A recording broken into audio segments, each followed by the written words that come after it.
"And what about mommy, Daddy?" the little girl asked her father, seeing the female millionaire CEO crying inside her Cadillac. "Before we get into it, let's make this moment global. Leave a comment in your own language. Daddy, why is the lady crying in her fancy car?" 7-year-old Emma Thompson pressed her small face against the rain-streaked window of their old Honda, her breath fogging the glass as she stared at the gleaming black Cadillac pulled over on the shoulder of Highway 95. Inside the luxury vehicle, a woman in an expensive business suit sat hunched over the steering wheel, her shoulders shaking with what were clearly desperate sobs. Mike Thompson glanced over at his daughter, then at the Cadillac. His weathered hands gripped their car's steering wheel tighter. 3 years since the divorce, and he was still learning how to answer Emma's endless questions about the world's pain. The custody arrangement meant he only had her every other weekend, and moments like these reminded him how much he'd missed, how much he was still figuring out about being the father she deserved. "Sometimes, sweetheart, even people who seem to have everything can be very sad," Mike said, his voice gentle but carrying the weight of his own recent struggles. At 35, the construction foreman had learned that money didn't shield anyone from heartbreak. The woman in the Cadillac suddenly looked up, and Mike caught a glimpse of her face through the rain. She was probably in her early 40s, with perfectly styled blonde hair now disheveled, mascara streaking down her cheeks. Despite her obvious distress, there was something striking about her, an elegance that even tears couldn't diminish. "Should we help her, Daddy?" Mike hesitated. His ex-wife Sarah had always criticized him for being too trusting, too willing to get involved in other people's problems. But looking at Emma's concerned face, he realized this might be one of those teaching moments he'd been reading about in those parenting books. "What do you think we should do, Em?" Emma bit her lower lip, a habit she'd inherited from him. "Mommy says we should help people when they're crying. Remember when Mrs. Patterson's cat died and Mommy made her soup?" Mike smiled despite himself. Even after their bitter divorce 2 years ago, Sarah had done a good job instilling kindness in their daughter. He pulled over behind the Cadillac, hazard lights blinking in the October afternoon drizzle. "Stay in the car, okay? Lock the doors." As Mike approached the Cadillac, he could hear the woman's muffled sobs through the partially open window. She looked up when his shadow fell across her car, and he was struck by the raw vulnerability in her green eyes. "Ma'am, are you all right? Do you need help?" The woman, whose nameplate on the dashboard read, "Victoria Sterling, CEO," wiped her eyes with the back of her hand, smearing expensive concealer. "I'm fine, thank you. Just having a moment." But Mike had seen enough pain in his own mirror to recognize it in others. "My daughter noticed you were upset. She's worried about you." Victoria's gaze shifted to the Honda, where Emma's small face was pressed against the window, her eyes wide with concern. Something in that innocent expression seemed to crack Victoria's composed facade all over again. "She's beautiful," Victoria whispered, fresh tears spilling over. "Thank you. She's got a big heart just like her mom." Mike paused. "Look, I don't know what's going on, but if you need someone to call, or somewhere safe to go." Victoria Sterling laughed bitterly, gesturing at her car's opulent interior. "I have everywhere to go and no one to call. Funny how that works." The rain was getting heavier, and Mike was getting soaked, but something about this woman's pain felt familiar. It reminded him of those first nights after Sarah left, when the house felt too big and too empty, when success at work meant nothing if you had no one to share it with. "Would you like to get some coffee? There's a diner about a mile ahead. Sometimes talking to a stranger helps." Victoria looked at him for a long moment, taking in his work boots, his honest face, the way he kept glancing back at his daughter with protective concern. "I don't even know your name." "Mike Thompson, that's Emma." He gestured toward the Honda. "And something tells me you could use a friend right now, Mrs. Victoria Sterling." She took a shaky breath. "And yes, Mr. Thompson, I think I could use a friend." The Riverside Diner hadn't changed in 20 years, which was exactly why Mike liked it. Red vinyl booths, checkered floors, and coffee that could wake the dead. Emma slid into the booth next to him, her coloring book already open, giving Victoria space to sit across from them. Victoria looked completely out of place in her $1,000 suit among the truckers and shift workers, but she didn't seem to notice. She wrapped her manicured hands around the heavy ceramic mug as if it were a lifeline. "I buried my mother today," Victoria said quietly, staring into her coffee. "Pancreatic cancer. 6 months from diagnosis, too." She couldn't finish the sentence. Mike felt his chest tighten. "I'm so sorry. The funeral was this morning. Perfect service, beautiful flowers, catered reception. I planned every detail because that's what I do." I fix things, I make things perfect. Victoria's voice cracked, but I couldn't fix her, and now she's gone, and I realized I have absolutely no one left who actually cares about me. Emma looked up from her coloring book, her 7-year-old wisdom somehow sensing the adult pain even if she couldn't fully understand it. My grandma died last year. Daddy cried too. Victoria's eyes filled again. Did he? Uh-huh. He said it's okay to be sad when someone you love goes to heaven. Mike squeezed Emma's hand gently, remembering that awful day when his mother passed. Sarah had been so cold about it, complaining about the funeral expenses, the time off work. It had been one of many signs that their marriage was already over. Emma's right, Mike said. Grief doesn't care how successful you are or how much money you have. It hits everyone the same way. Victoria studied Mike's face, noting the genuine kindness there, the way he spoke to her without judgment despite their obvious differences in social status. What do you do, Mike? Construction foreman. I build things, houses, offices. Sometimes I tear old buildings down to make room for new ones. He shrugged. Not exactly glamorous, but it's honest work. You know what's funny? I'm CEO of Sterling Industries. We develop luxury residential properties, high-end commercial buildings. I've probably approved projects that you've worked on. Emma perked up. Daddy builds really pretty houses. He showed me pictures. Victoria smiled through her tears, the first genuine smile she'd managed all day. I bet he does, sweetheart. What about your family? Mike asked gently. Husband? Kids? The question hit Victoria like a physical blow. I was married. Richard. 15 years. He left me 8 months ago for his 28-year-old assistant. Said I was married to my work, that I'd become cold and distant. She laughed bitterly. Maybe he was right. I put everything into building the company after my father died 10 years ago. Sterling Industries was his legacy, and I was determined to make it bigger, better, more successful than he ever dreamed. She paused, watching Emma carefully color inside the lines of a butterfly. We tried to have children for years. 7 miscarriages. 7. The doctor said it was stress, that I needed to slow down, but I couldn't. There was always another deal, another project, another crisis that only I could handle. Mike reached across the table and gently touched her hand. Victoria, that's not your fault. Isn't it? Richard said I chose the company over having a family. He said I chose success over love, and maybe he was right. When the divorce was finalized 6 months ago, I threw myself even deeper into work. 16-hour days, 7 days a week. I told myself it was worth it, that I was building something meaningful. She wiped her eyes with a napkin. But when my mother was dying, when she asked me about grandchildren, about whether I was happy, I couldn't answer her. And today, standing at her graveside, I realized that all my success, all my money, all my achievements mean nothing if you have no one to share them with. Emma had been listening intently, and now she slid her coloring book across the table to Victoria. You can color with me. It makes me feel better when I'm sad. Victoria looked down at the open page, a picture of a family holding hands in front of a house, and something inside her shattered completely. She began to sob again, but this time Mike didn't hesitate. He moved to sit beside her in the booth, wrapping his arms around her as she cried into his shoulder. It's okay, he murmured. Let it out. You don't have to carry this alone anymore. And for the first time in years, Victoria Sterling allowed herself to be vulnerable, to be held, to be human. 3 weeks after that first meeting at the diner, Victoria found herself doing something she never thought possible. Sitting on the bleachers of Lincoln Elementary School, watching Emma's soccer game on a crisp November Saturday morning. She's got good instincts, Victoria said, cheering as Emma stole the ball from an opponent. Natural athlete. Mike grinned, his breath visible in the cold air. Gets that from her mom. Sarah played college volleyball. The mention of his ex-wife still stung a little, but not as much as it used to. Victoria had been calling Mike every few days since that afternoon at the diner, and somehow their conversations had evolved from her grief counseling into something that felt suspiciously like friendship. She'd never had a friend like Mike, someone who listened without trying to fix everything, who offered comfort without expecting anything in return. Mike, can I ask you something? Victoria turned to face him, her designer coat looking out of place among the other parents in their jeans and team sweatshirts. Shoot, why did you stop to help me that day? You didn't know me, and I must have looked like a complete mess. Mike was quiet for a moment, watching Emma high-five her teammates. About 3 years ago, right after Sarah left, I was having the worst day of my life. I just signed the divorce papers.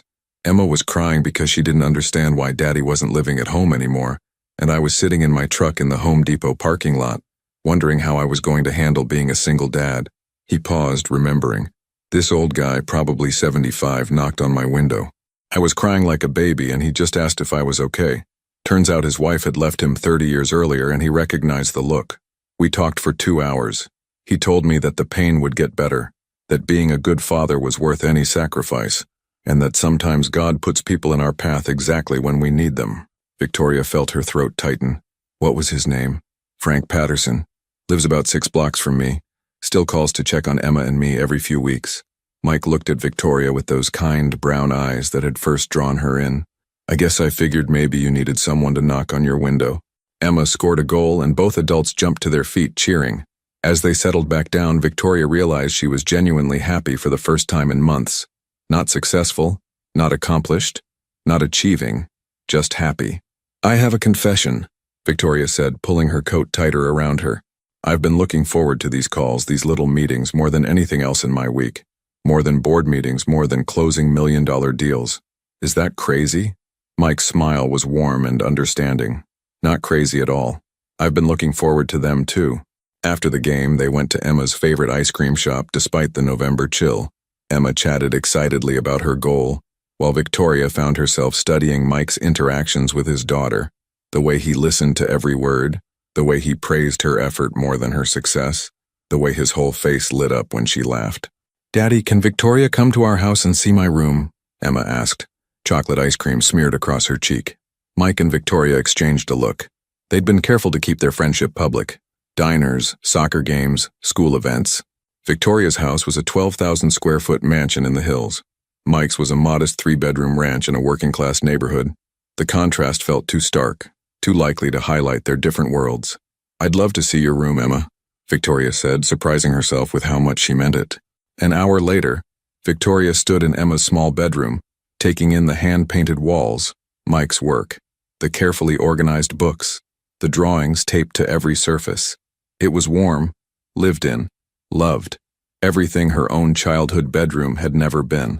Daddy painted the butterflies himself, Emma said proudly, pointing to the delicate creatures fluttering across one wall. And he built my bookshelf, and my desk, and my dollhouse. Victoria looked at Mike with new eyes. You painted these. They're beautiful. Mike blushed slightly. YouTube University. Emma wanted butterflies, so I learned how to paint butterflies. My daddy can do anything, Emma declared, and Victoria could see that in Emma's world, this was absolutely true. As they headed toward the kitchen, Victoria noticed framed photos everywhere, Emma at various ages, Mike and Emma together, even a few pictures that included Sarah from happier times. It was clear that despite the divorce, Mike was committed to preserving Emma's sense of family history. Victoria, do you want to stay for dinner? Emma asked. Daddy makes the best spaghetti. Victoria looked at Mike, who nodded encouragingly. If you're sure I'm not imposing. You could never impose, Mike said softly, and something in his tone made Victoria's heart skip. As they cooked together, well, Mike cooked while Victoria attempted to help and Emma provided running commentary. Victoria realized this felt more like home than anywhere she'd been in years. The easy conversation, the laughter, the sense of belonging. It was everything her perfect empty mansion lacked. But as the evening wound down and Victoria prepared to leave, reality crept back in. Tomorrow she had board meetings, contract negotiations, a company to run. Mike had construction sites, work crews, a completely different life. Thank you, she said at the door, meaning more than just dinner. Thank you, Mike replied, and she knew he understood. Driving home in her Cadillac, Victoria caught herself smiling in the rearview mirror. For the first time since her mother's death, she was thinking about tomorrow with anticipation instead of dread.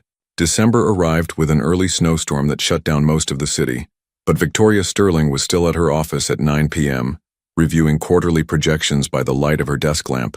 Sterling Industries occupied 3 floors of downtown's most prestigious building, and from her corner office, Victoria could see the city spread out below her like a glittering constellation. Her assistant had left hours ago, along with everyone else, but Victoria stayed. She always stayed. Work was safe, predictable, controllable, unlike the confusing emotions that had been stirring in her chest whenever she thought about Mike Thompson. Her phone buzzed with a text message. Mike, power's out in our neighborhood. Emma and I are making shadow puppets by candlelight. She says to tell you the shadow bunny misses you."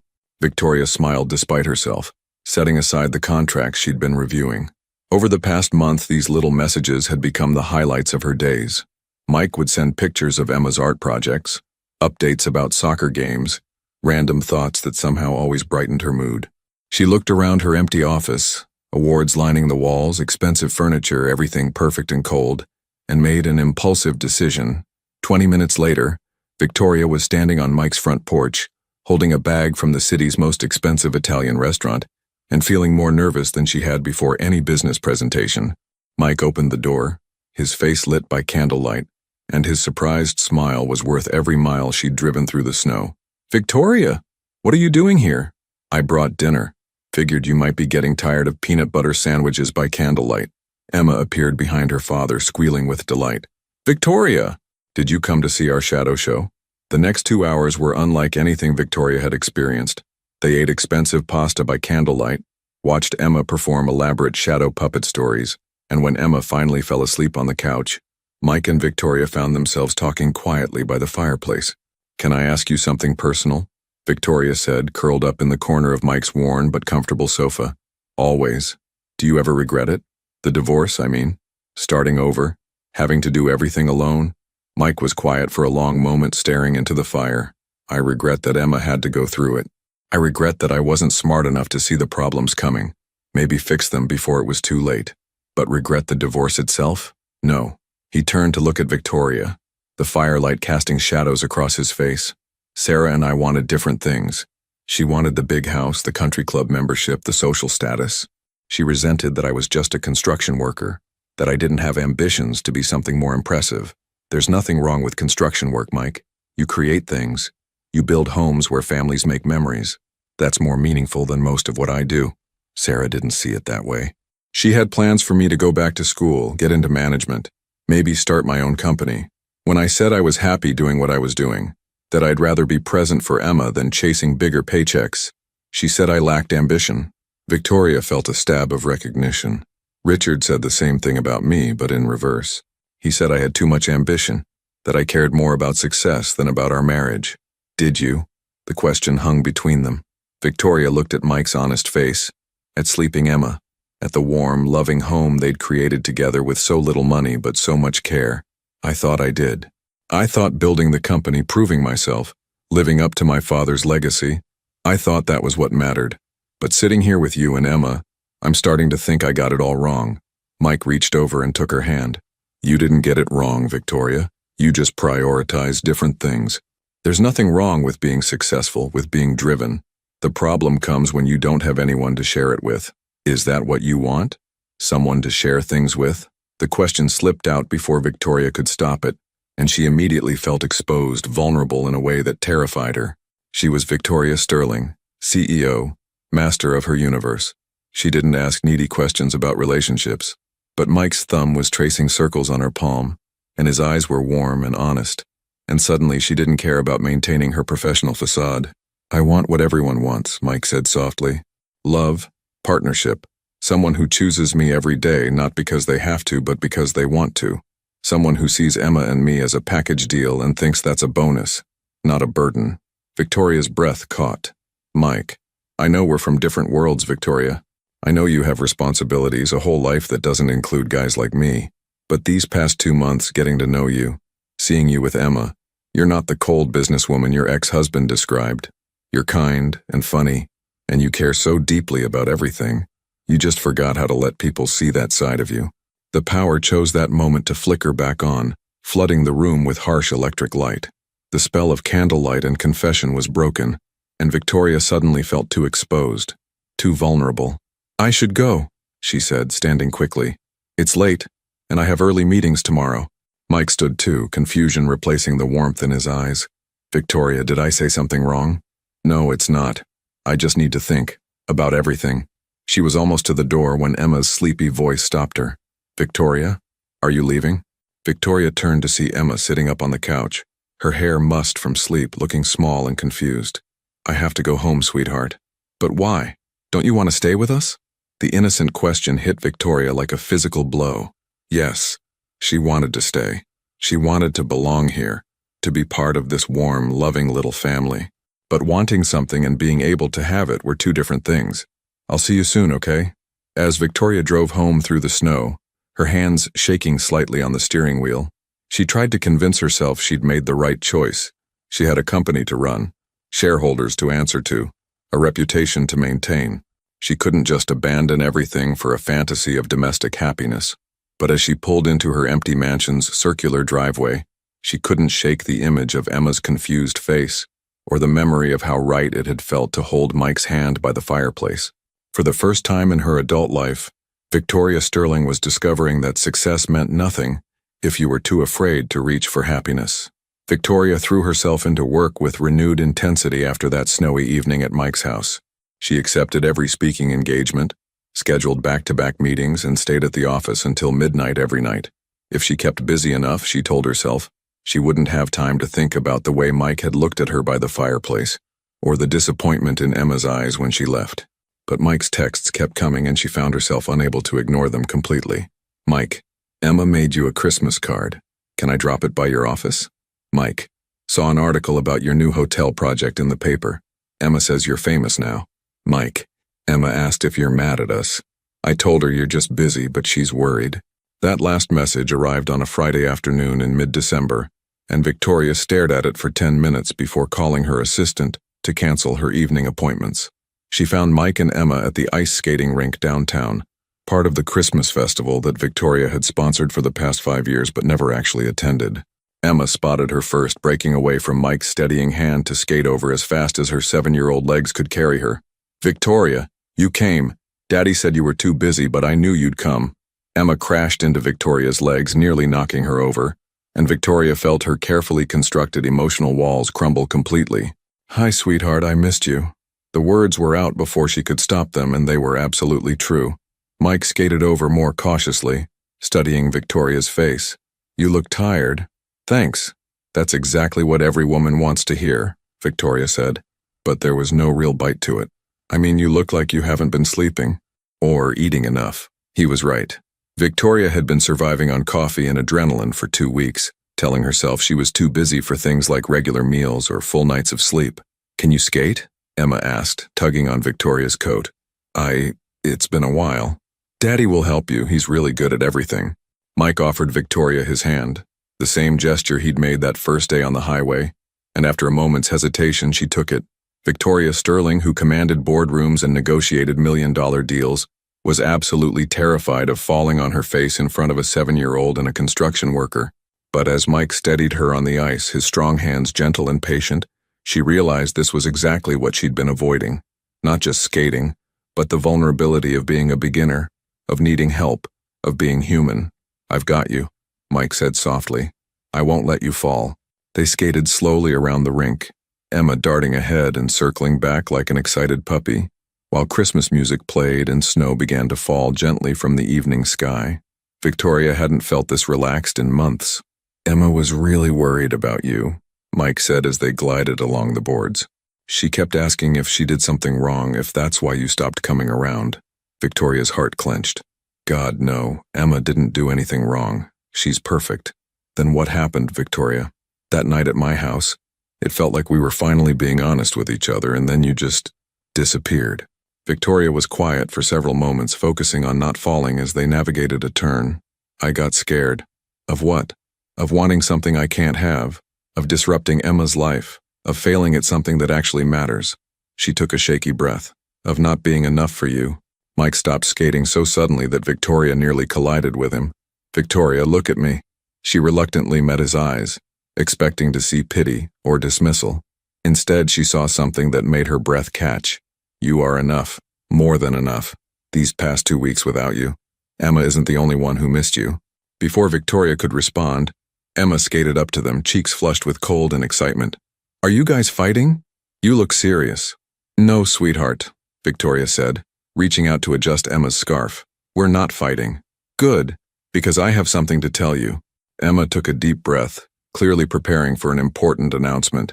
I asked Santa to bring you a present. That's very sweet, Emma, but you don't need to ask Santa for anything for me. But I already did. I asked him to make you part of our family for Christmas. The words hit Victoria like a physical blow. She looked at Mike, who was staring at his daughter with a mixture of love and panic, clearly realizing that Emma had just said out loud what they'd all been feeling, but were too afraid to acknowledge. "Emma," Mike started, but Victoria held up a hand. "Emma, can I tell you something?" Victoria knelt down on the ice, bringing herself to the little girl's eye level. "That's the most wonderful Christmas wish anyone has ever made for me. But families are complicated and— Do you love us?" Emma interrupted, with the directness only children possess. Victoria looked into those innocent eyes, then up at Mike, who was watching her with his heart completely exposed on his face. "Yes," Victoria whispered. "I do." "Then it's not complicated," Emma declared with 7-year-old logic. "If you love us and we love you, then you're already family." As they skated toward the exit an hour later, Emma chattering about hot chocolate and Christmas cookies, Victoria realized the little girl was right. Love wasn't complicated. It was everything else that got in the way.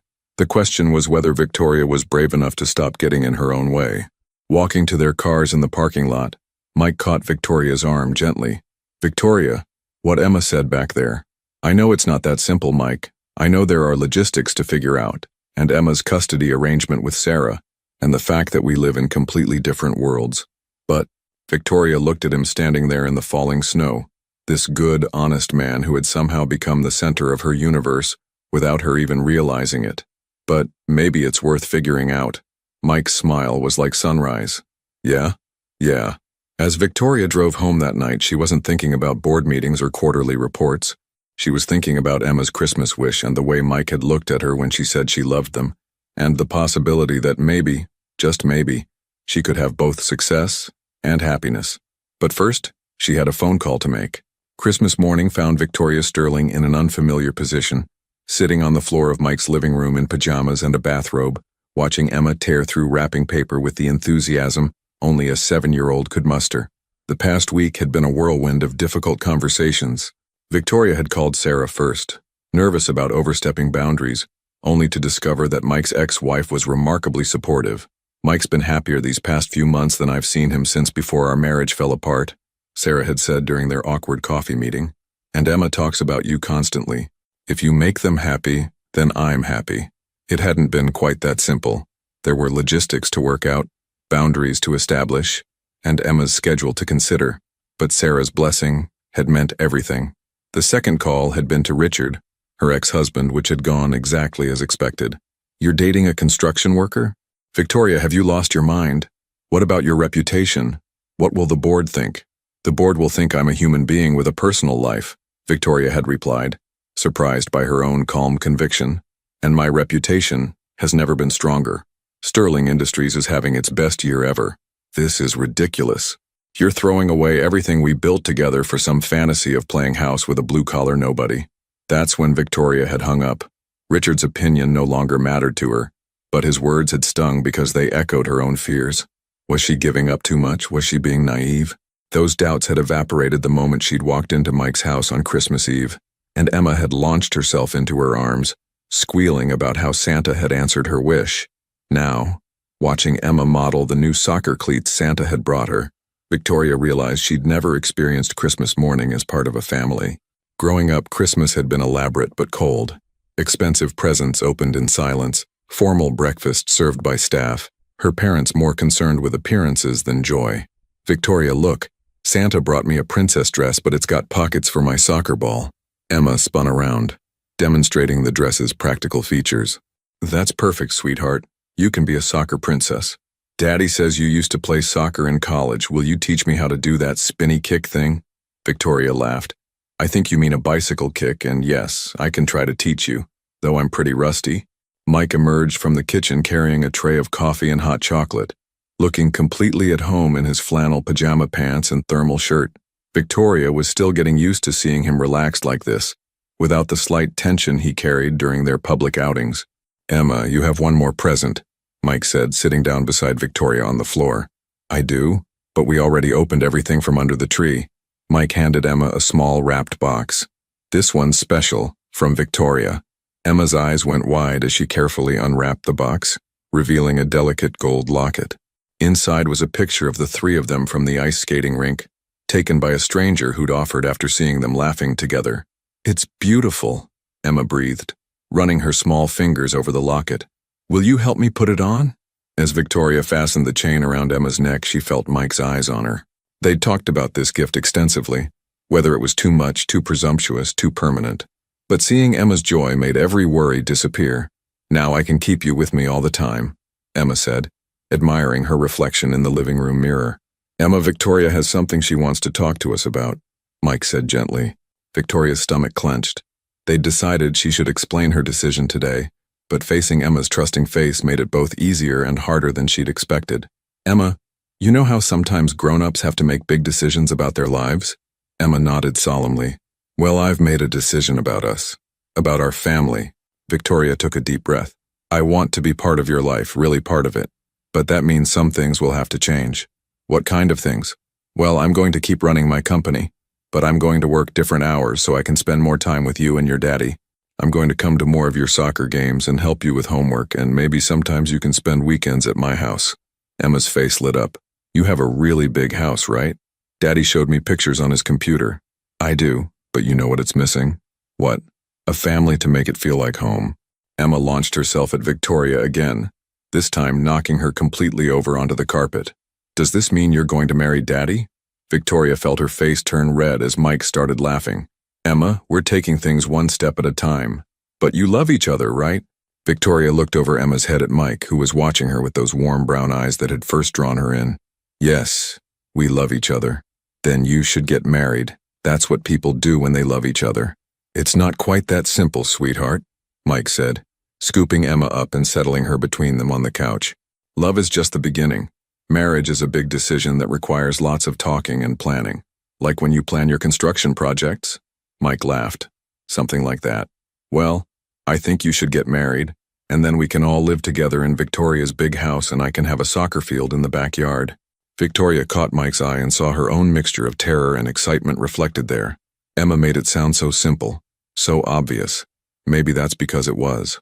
Later that afternoon, after Emma had fallen asleep on the couch surrounded by wrapping paper and new toys, Mike and Victoria sat by the fireplace talking quietly. Are you sure about this, Victoria? Really sure? Because once Emma gets attached to this idea of us being a permanent family, there's no going back without breaking her heart. Victoria looked at Emma's peaceful face, then at Mike's concerned expression. I've never been more sure of anything in my life. These past few months with you two have been the happiest I've ever been. I don't want to go back to my empty mansion and my lonely success. But what about your company, your responsibilities? I'm not giving up Sterling Industries, Mike. I'm just learning to balance it with what really matters. I've spent my whole life proving I could be successful, but I never learned how to be happy. You and Emma taught me the difference. Mike took her hand, the gesture now familiar and comforting. I love you, Victoria Sterling. I love your ambition, your strength, your incredibly generous heart that you try so hard to hide.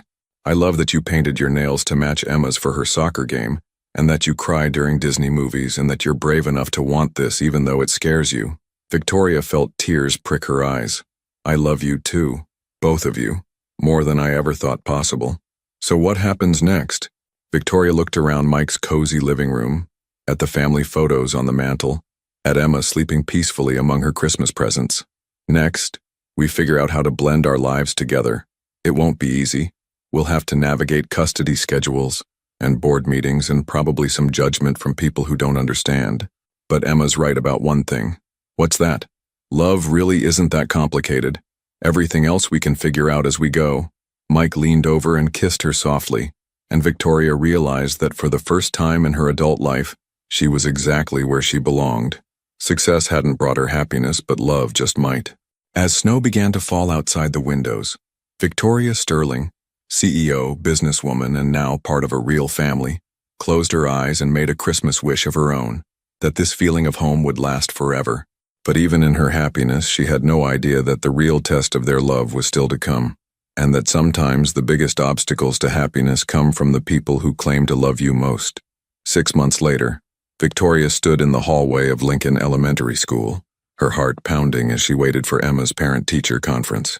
Mrs. Henderson, Emma's second-grade teacher, had requested to meet with both parents, and Sarah had agreed that Victoria should attend alongside Mike. Thank you for coming, Miss Sterling, Mrs. Henderson said as they settled into the tiny plastic chairs. Emma talks about you constantly.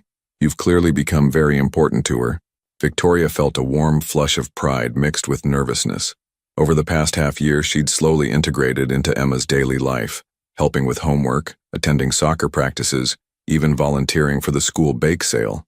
But moments like this still felt surreal. "Emma is an exceptional child," Mrs.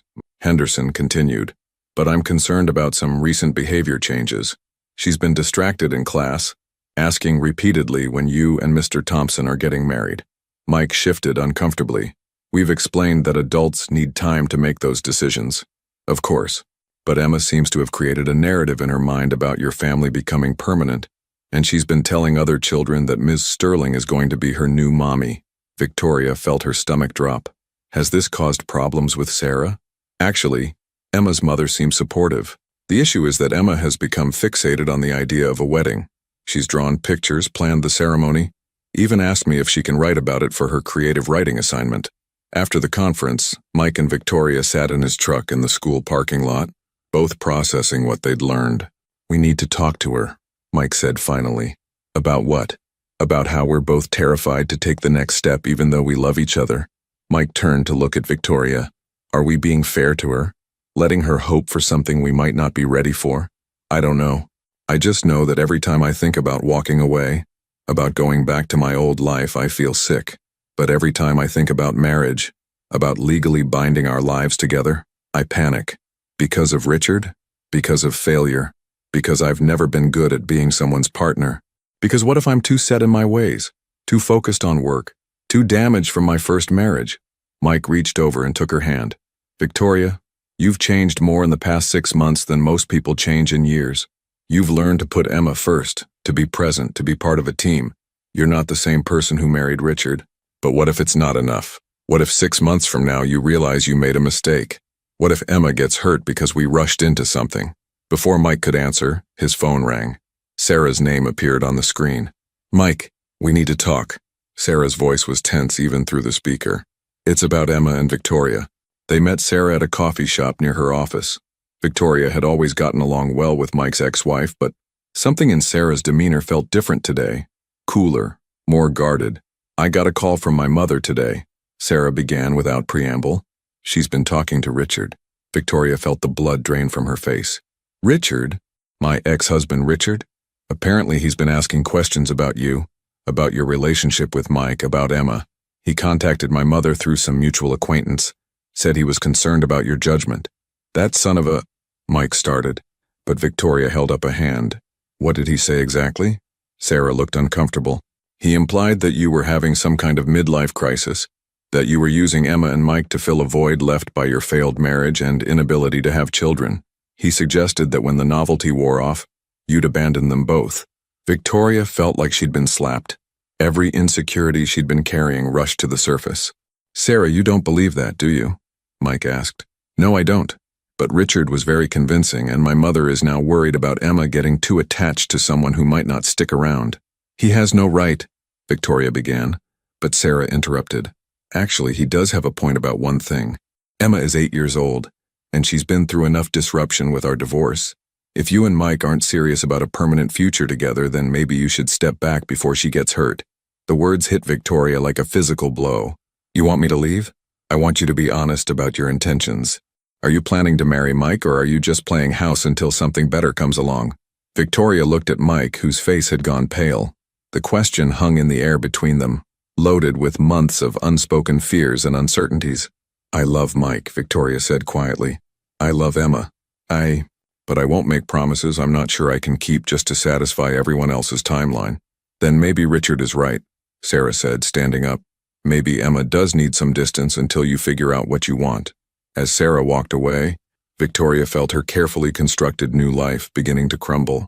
The worst part was that a small voice in her head was whispering that maybe everyone was right. Maybe she was just a successful woman trying to fill a void. Maybe she would eventually hurt the people she'd grown to love most. "Victoria," Mike said softly, "talk to me. What if they're right? What if I'm not cut out for this? What if 6 months from now I realize I've made a terrible mistake and I destroy Emma's sense of security? Do you want to marry me?" The question was simple and direct, so very Mike. Victoria looked into his eyes and saw her own fear reflected there, but also something else: hope, love, faith in their future together. Yes, she whispered. God help me, yes, but I'm terrified. Good, Mike said, surprising her. I'm terrified too. That means it matters to us. As they drove home to explain to Emma why there might be some changes in their routine, Victoria realized they'd reached the first real crisis of their relationship. Richard's interference had forced them to confront the question they'd been avoiding. Were they brave enough to choose love over fear? The answer would determine not just their future, but Emma's as well. 2 weeks later, Victoria sat in her lawyer's office staring at the custody documents Sarah had filed. The papers requested a temporary restriction on Victoria's contact with Emma until the adults could establish a stable long-term arrangement. She can't do this, Victoria said, her voice shaking with anger and hurt. She doesn't have the right to keep me away from Emma. Her attorney, Margaret Chen, looked grim. Technically, she does. You have no legal standing in Emma's life. You're not a step-parent, not an adoptive parent, not even engaged to her father. In the eyes of the law, you're just Mike's girlfriend. The words stung because they highlighted Victoria's own reluctance to fully commit.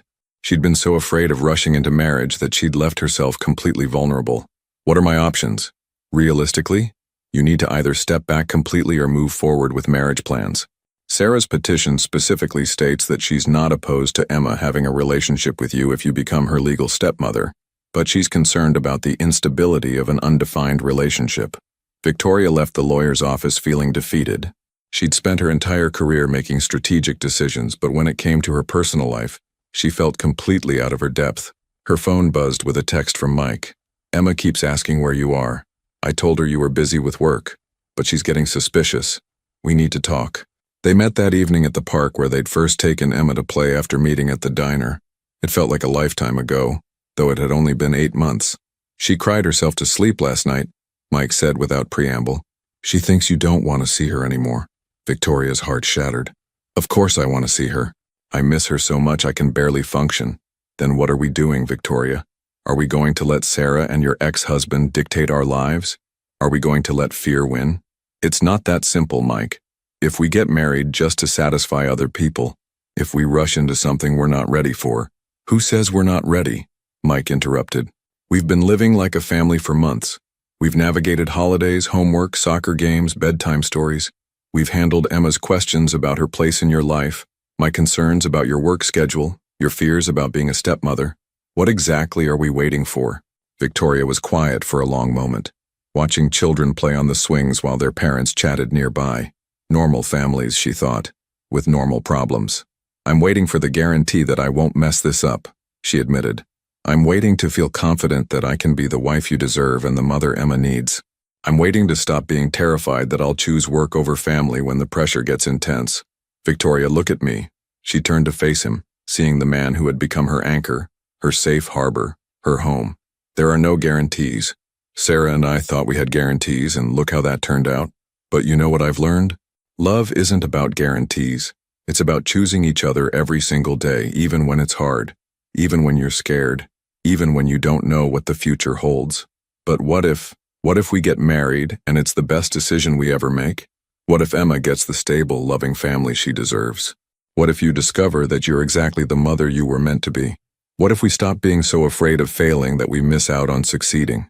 Victoria felt tears streaming down her cheeks. I love you both so much it terrifies me. Good. That terror means you understand how precious this is, how much it matters. Don't let Richard's poison make you doubt what you know in your heart is right. That night, Victoria sat in her empty mansion, looking at the photos on her phone, pictures of Emma's soccer games, family dinners at Mike's house, lazy Sunday mornings when they'd all pile into bed to read stories together. When had she started thinking of Mike's modest house as home instead of this palace she'd worked so hard to afford? She thought about her mother's dying words. Are you happy, Victoria? Really happy? For 8 months, the answer had been yes. She'd been happier than she'd ever imagined possible. But happiness required courage, and courage meant taking risks. Victoria picked up her phone and sent a text. Mike, can you and Emma meet me for breakfast tomorrow? I have something important to ask you both. His response came immediately. Yes, Emma will be so excited to see you. Tell her I'm excited to see her too. And Mike, I love you. I love you too. Always. As Victoria finally drifted off to sleep, she wasn't thinking about board meetings or quarterly reports. She was thinking about a little girl who'd asked Santa to make her part of their family, and a man who'd taught her that love was worth any risk. Tomorrow she would stop being afraid of happiness. Tomorrow she would choose love. Victoria's hands were shaking as she parked outside the small jewelry store downtown. She'd spent 3 sleepless nights researching engagement rings, wanting something that would be meaningful to Mike without being ostentatious. The irony wasn't lost on her that she, one of the most powerful businesswomen in the city, was nervous about proposing to a construction foreman. But this felt more important than any deal she'd ever negotiated. "Can I help you find something special?" the elderly jeweler asked as Victoria studied the displays with uncharacteristic uncertainty. "I need an engagement ring," Victoria said, then paused. "Actually, I need 2 engagement rings." The jeweler raised an eyebrow but didn't comment. Victoria had decided that if she was going to propose, she wanted Emma to be part of it. The little girl deserved to know that Victoria wasn't just choosing Mike, she was choosing their family. An hour later, Victoria sat at their usual table in the Riverside diner, the small jewelry boxes burning a hole in her purse. Emma bounced in her seat, chattering excitedly about seeing Victoria again after 2 weeks of forced separation. "I missed you so much, Victoria. Daddy said you were super busy with work, but I knew you'd come back because you love us." Victoria's throat tightened. "I did miss you, sweetheart. More than you can imagine." Mike studied Victoria's face across the table. "You look like you have something on your mind." "I do." Victoria took a deep breath, channeling the confidence that served her so well in boardrooms. "Emma, Mike, these past 8 months have been the best of my life.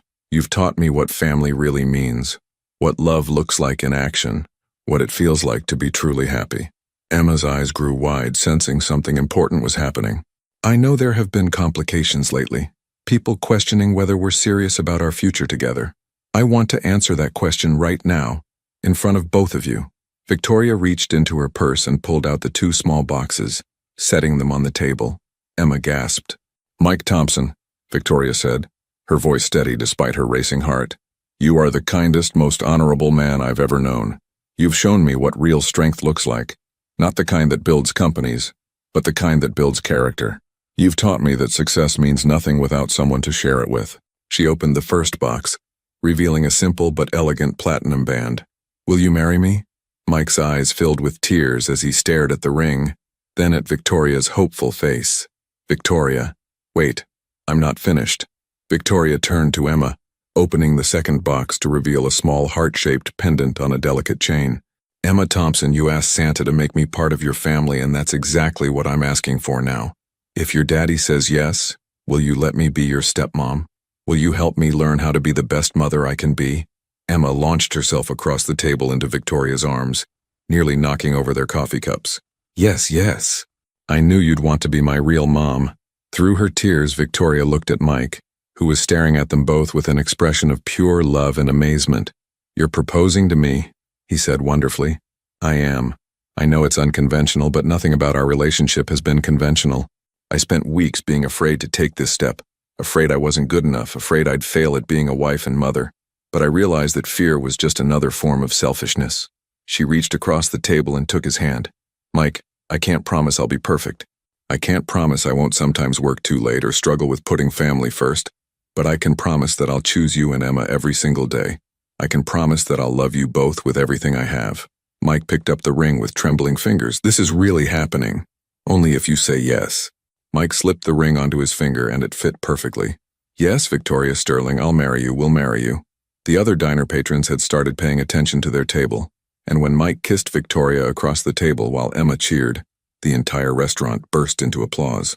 "When can we get married?" Emma asked, bouncing in her seat. "Can we do it tomorrow? Can I wear my princess dress? Can we have the wedding in Victoria's big backyard?" Victoria laughed through her tears. "We can get married whenever you want, sweetheart. But first, we need to call your mom and let her know. She's going to be so happy. She told me yesterday that she hoped you and Daddy would stop being scared and just get married already." Mike raised an eyebrow. "She said that?" "Uh-huh. She said grown-ups sometimes need longer to figure out what kids already know." Victoria shook her head, realizing they'd been played by an 8-year-old and Mike's ex-wife. "How long have you all been planning this?" "We weren't planning anything," Mike said, grinning. "We were just waiting for you to stop being afraid of what you wanted." As they walked to the parking lot, Emma skipping ahead with her new necklace sparkling in the sunlight, Mike caught Victoria's hand. You know this means you're stuck with us, right? Soccer games, parent-teacher conferences, bedtime stories, teenage drama when she gets older. I'm counting on it, Victoria said, meaning every word. And you know Emma's going to want to plan every detail of this wedding, right? It's going to be chaos. Victoria looked at her new fiancé and her soon-to-be stepdaughter. These two people who had transformed her life in ways she never could have imagined. Bring on the chaos, she said. I'm ready for all of it. But as they drove toward Sarah's house to share their news, Victoria had no idea that her announcement would trigger a chain of events that would test their new engagement in ways none of them could have predicted. The call came at 2 a.m. on a Tuesday, jolting Victoria from sleep. Mike's name on her phone screen made her instantly alert. He never called this late unless something was wrong. Victoria, I need you to meet me at General Hospital. Emma's been in an accident. Victoria's blood turned to ice. What happened? Is she okay? She was staying at Sarah's tonight, car accident on the way home from Emma's dance class. Sarah's banged up, but okay. Emma. Mike's voice broke. She's unconscious, they don't know how bad it is yet. Victoria was dressed and in her car within 5 minutes, her hands shaking as she navigated the empty streets. This was exactly the scenario that had terrified her most. Something happening to Emma, the possibility of losing this child who had become the center of her world. She found Mike in the hospital waiting room, still in his work clothes, looking lost and terrified. Sarah sat nearby, her arm in a sling, tears streaming down her face. Any news? Victoria asked, sitting beside Mike and taking his hand. They're running tests, CT scan, x-rays. The other driver ran a red light and hit Sarah's car on Emma's side. Mike's voice was hollow. She was unconscious when the paramedics arrived. Victoria felt her chest tighten with panic, but she forced herself to stay calm. Mike and Sarah needed her to be strong right now. She's going to be okay, Victoria said firmly. Emma's tough. Remember how she bounced back from that soccer injury last month? She's a fighter. Sarah looked up through her tears. Victoria, I owe you an apology. All that stuff with the custody papers keeping you away from Emma. I was letting other people's fears make me doubt what I could see with my own eyes. Sarah, this isn't the time. No, it is the time. Because if something happens to Emma, I want you to know that she loves you. She talks about you constantly, shows everyone that necklace you gave her, brags about how her stepmom-to-be is a real CEO. Victoria's composure cracked. I love her too. So much. They sat in silence for what felt like hours before Dr. Martinez appeared, still in scrubs. Victoria's heart stopped as she tried to read his expression. Emma has a concussion and some bruised ribs, but the CT scan looks good. No brain bleeding, no broken bones. She's going to be sore for a while, but she's going to be fine. The relief was so overwhelming that Victoria actually felt dizzy. Mike buried his face in his hands and Sarah started crying again, but this time from relief. Can we see her? Mike asked. She's awake now, asking for her daddy and her Victoria. 2 visitors at a time. Victoria hesitated. Mike, you and Sarah should go first. You're her parents. Victoria, Sarah said, standing up carefully. You go with Mike. I need to call my mother anyway, let her know Emma's okay. Besides, Emma specifically asked for both of you. Walking into Emma's hospital room, Victoria was prepared for the worst. But Emma was sitting up in bed, looking small and pale, but unmistakably herself, with a big bandage on her forehead and a hospital gown covered in cartoon bears. Victoria, Daddy, I knew you'd come. Victoria rushed to the bedside, fighting back tears. How are you feeling, sweetheart? My head hurts and my tummy's sore, but the nurse said I can have ice cream for breakfast if I'm good. Emma reached for Victoria's hand. Were you scared? Terrified, Victoria admitted. I don't know what I would have done if something serious had happened to you, but I'm okay. And guess what? The doctor said my necklace might have protected me. It didn't break or anything. Victoria looked down and saw the heart pendant she'd given Emma still hanging around her neck, somehow undamaged despite the accident. That's because it's magic, Victoria said, her voice thick with emotion.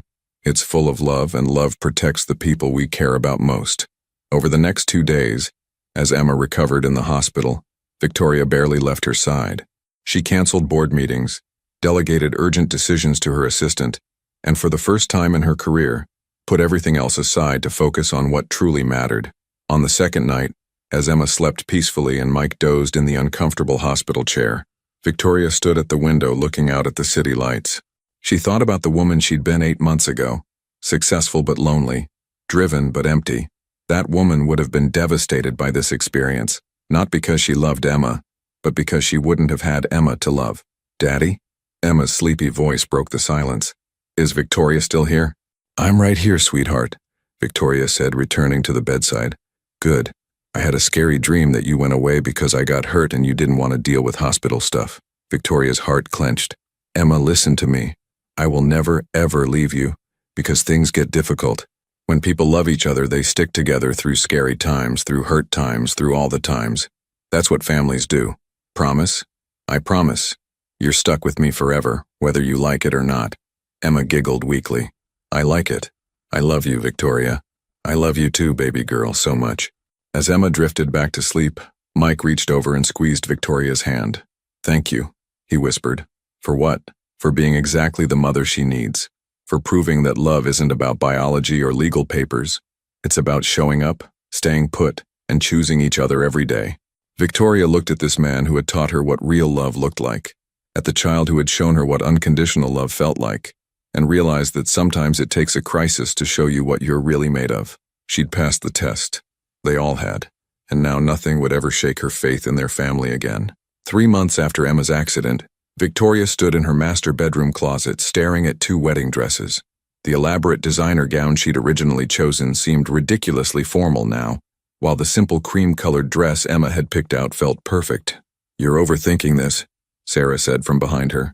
Over the past few months, Mike's ex-wife had become an unlikely ally and friend. Emma's right about the dress. It's you. Elegant, but not pretentious. Victoria turned to face Sarah, still amazed by how much their relationship had evolved. Are you sure you're okay with all this? With me marrying Mike, officially becoming Emma's stepmother? Sarah smiled. Victoria, watching you during Emma's accident showed me everything I needed to know. You love her like she's your own child. That little girl is lucky to have 2 mothers who adore her. 2 mothers who occasionally disagree about bedtimes and sugar intake. Victoria added with a laugh. The best kind, Sarah said. Emma needs to see that women can be strong and independent and still work together when it matters. You and I are giving her a pretty good example of that. A knock on the bedroom door interrupted them. Victoria, are you decent? I need to show you something important. Emma's voice was full of excitement. Come in, sweetheart. Emma burst through the door carrying a small wrapped box, her face glowing with 9-year-old pride. This is for you. For your wedding day. Victoria carefully unwrapped the box to find a delicate bracelet made of painted wooden beads. Clearly Emma's own handiwork. I made it in art class. Mrs. Patterson helped me with the hard parts. See, this blue bead is for when we met you crying in your car, and this green one is for when we went ice skating, and this red one is for Christmas morning.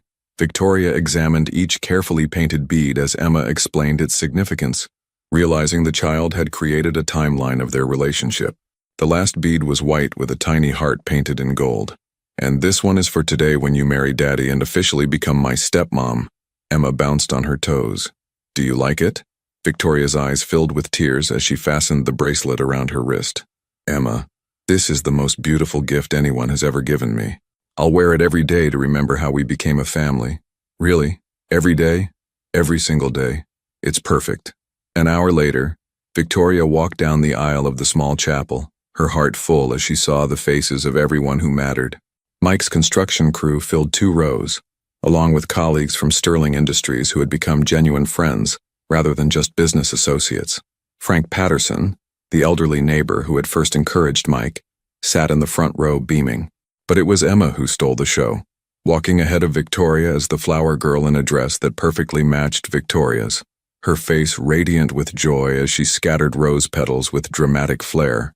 Mike stood at the altar in his best suit, looking nervous and handsome and exactly like the man Victoria wanted to spend the rest of her life with. When their eyes met, his face broke into the smile that had first captured her heart in that diner booth months ago.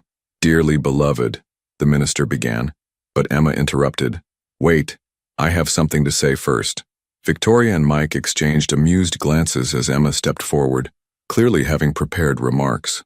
Today my daddy is marrying Victoria, but she's not just marrying him. She's marrying both of us. She's choosing to be my mom even though she doesn't have to, and that makes her extra special. Victoria, thank you for wanting to be part of our family. I promise to clean my room without being asked and to not put my soccer cleats on your fancy couch. The chapel erupted in laughter, and Victoria felt her heart overflow with love for this remarkable child who had taught her what unconditional love looked like. The ceremony itself was simple but perfect. Mike's vows brought tears to every eye. Victoria, you didn't just save me from loneliness. You saved me from a life without true partnership. You've shown me that love multiplies when you share it, and that the best families are the ones you choose with your whole heart. Victoria's vows were equally heartfelt.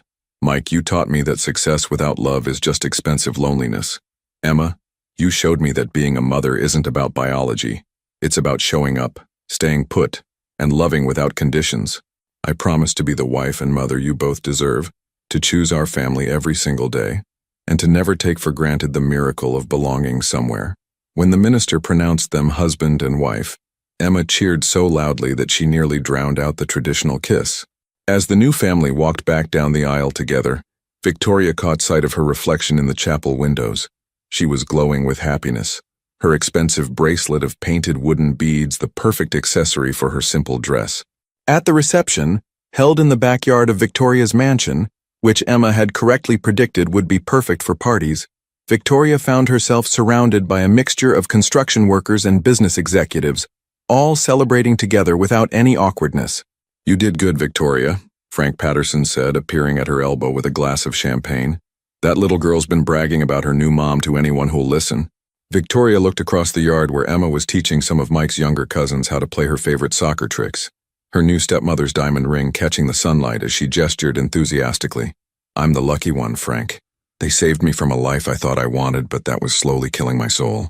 That's what good families do, Frank said with a knowing smile. They save each other. As the evening wound down and Emma finally crashed on one of the garden chairs, exhausted from being the center of attention, Mike found Victoria cleaning up champagne glasses. Mrs. Thompson, he said, testing out her new name. I like the sound of that, Victoria replied, setting down the glasses and moving into her husband's arms. No regrets? About giving up the Sterling name professionally? Victoria laughed. I'm keeping Sterling for business, but personally, I've never been happier to take someone else's name. I'm Victoria Thompson now, wife, stepmother, and occasionally CEO when Emma doesn't need me for something more important. Speaking of Emma, Mike said, glancing over at their sleeping daughter, she has a surprise for you tomorrow. What kind of surprise? She's written you a song, for Mother's Day, about how you're the mom her heart chose. Victoria felt tears spring to her eyes again. I don't deserve her. Yes, you do. You've earned every bit of love that little girl has for you. Mike kissed her softly. Ready to start our happily ever after? Victoria looked around at the remnants of their wedding reception, at Emma sleeping peacefully in her flower girl dress, at the man who had shown her what real love looked like, and felt a peace she'd never experienced before. I've been ready since the day you knocked on my car window, she said. I just had to learn to be brave enough to claim it. 1 year later, Victoria Thompson stood in the kitchen of their newly renovated home, a perfect blend of Mike's cozy sensibilities and her need for space to entertain, watching her husband teach Emma how to flip pancakes on a lazy Sunday morning. Higher, Daddy. Victoria likes them golden brown, Emma instructed, her 10-year-old authority on Victoria's preferences now well established. Since when are you the expert on what I like? Victoria asked, wrapping her arms around Emma from behind. Since always. I know you like your coffee with 2 sugars. You hate when people are late for meetings. You cry during every Disney movie, even the ones you've seen 100 times, and you always eat the edges of your pancakes first. Victoria laughed, amazed, as always, by how closely Emma observed everything. You know me pretty well, don't you? Duh. You're my mom. Moms are supposed to know everything about their kids, and kids are supposed to know everything about their moms. The casual way Emma said my mom still gave Victoria a little thrill. The adoption had been finalized 6 months ago, making their family legally official, but Emma had been calling Victoria Mom since the wedding day. Victoria, you got a package, Mike said, gesturing toward the front hall. Big envelope from Sterling Industries. Victoria frowned. She'd taken Sundays completely off since the wedding, delegating weekend crises to her capable management team. Whatever this was, it had to be important. The envelope contained a formal invitation and a letter from the mayor's office. Victoria read it twice before the words sank in. What is it? Mike asked, noting her shocked expression. I've been nominated for Businesswoman of the Year. The award ceremony is next month. That's amazing. You totally deserve it. Emma cheered, syrup dripping from her fork. Victoria looked at the invitation more carefully. It's on a Thursday night. Emma, don't you have your school talent show that Thursday? Emma's face fell slightly before she forced a bright smile. It's okay, Mom. The talent show is just a school thing. Your award is way more important. Victoria studied her daughter's face, recognizing the exact expression Emma made when she was trying to be brave about disappointment. A year ago, Victoria would have probably convinced herself that Emma really was okay with it, that business obligations had to come first. Now she walked to the junk drawer where they kept important papers and pulled out Emma's talent show flyer. Emma, tell me about your performance. What song are you singing? It's the song I wrote for you last Mother's Day, but I added more verses. Mrs. Henderson says it's one of the best original compositions she's ever heard from a student. Victoria's heart clenched. Emma had been practicing this song for months, perfecting every note, writing additional lyrics about their family's journey. There was no way Victoria was missing it for any award, no matter how prestigious. Mike, can you call my assistant tomorrow? I need to send my regrets for the awards ceremony. Victoria, you can't, Emma protested. This is a huge honor. Sweetheart, awards are nice, but they're not why I work. I work to provide for our family, to build something meaningful and to set a good example for you. But none of that matters if I'm not there for the moments that count. But what will people think? What will your board think? Victoria knelt down to Emma's eye level, taking her small hands in hers. They'll think I'm a mother who has her priorities straight. Emma, I spent years chasing recognition, trying to prove I was successful enough, important enough, worthy enough. But you know what I learned? What? The only recognition that matters is the light in your eyes when you see me in the audience. The only success that counts is knowing that when you needed a mom, I was brave enough to step up. The only thing I need to prove is that I'll choose you and Daddy every single time. Emma threw her arms around Victoria's neck. I love you, Mom. I love you too, baby girl, more than any award could ever mean to me.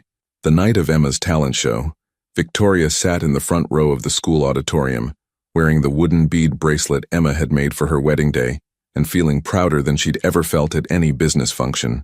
Mike held her hand as their daughter took the stage, looking confident and radiant in the dress they'd picked out together. Emma's song was beautiful, a heartfelt melody about finding family in unexpected places, about love that chooses rather than just happens, about how sometimes the best gifts come wrapped in ordinary moments. As her clear, sweet voice filled the auditorium, Victoria felt tears streaming down her cheeks. That's my daughter, she whispered to Mike, and the words felt like the greatest achievement of her life. When Emma finished, the applause was thunderous. But what mattered most to Victoria was Emma's face as she spotted them in the audience. Pure joy, complete security in knowing her parents were there when she needed them. Later that evening, as they celebrated with ice cream at Emma's favorite shop, Victoria's phone buzzed with congratulatory messages. The award ceremony was apparently being live-streamed, and Victoria Sterling Thompson had been announced as Businesswoman of the Year despite her absence. Mom, you won anyway, Emma squealed, reading over Victoria's shoulder. No, sweetheart, Victoria said, looking at her husband and daughter, at the family they'd built together through courage and love, and the willingness to choose each other every day. I won a long time ago. I won the day I decided to knock on your daddy's car window. I won when I learned that the most successful thing you can do is love people well. Emma grinned, chocolate ice cream smeared across her cheek. Does this mean we're all winners? The biggest winners in the world, Mike confirmed, pulling both his girls into a hug. As they walked to the car under the starlit sky, Victoria reflected on the journey that had brought them here. 2 years ago, she'd been crying alone in a Cadillac, successful but empty, accomplished but unloved. Tonight, she was walking hand in hand with her family, carrying an award she'd won for professional excellence, but treasuring even more the knowledge that she'd learned to excel at the things that truly mattered. Mom, Emma said, as Victoria buckled her seatbelt. Yes, sweetheart. I'm proud of you for choosing us over the fancy party. Victoria's heart overflowed. I'm proud of me too, Emma. I'm proud that I finally learned what success really looks like. What does it look like? Victoria looked at Mike's loving smile in the rearview mirror, at Emma's trusting face turned up toward hers, at the life they'd built together through courage and commitment and the daily choice to put love first. It looks exactly like this, she said. It looks exactly like home. As they drove through the quiet streets toward the house where they'd learned to be a family, Victoria Sterling Thompson, successful businesswoman, devoted wife, and proud mother, knew that she'd finally found the one thing that had been missing from her carefully planned life, a love worth more than any achievement, a happiness that couldn't be bought, and the peace that came from knowing she was exactly where she belonged. The little girl who'd once asked why the lady was crying in her fancy car had given Victoria the greatest gift of all, She'd taught her how to stop crying and start living.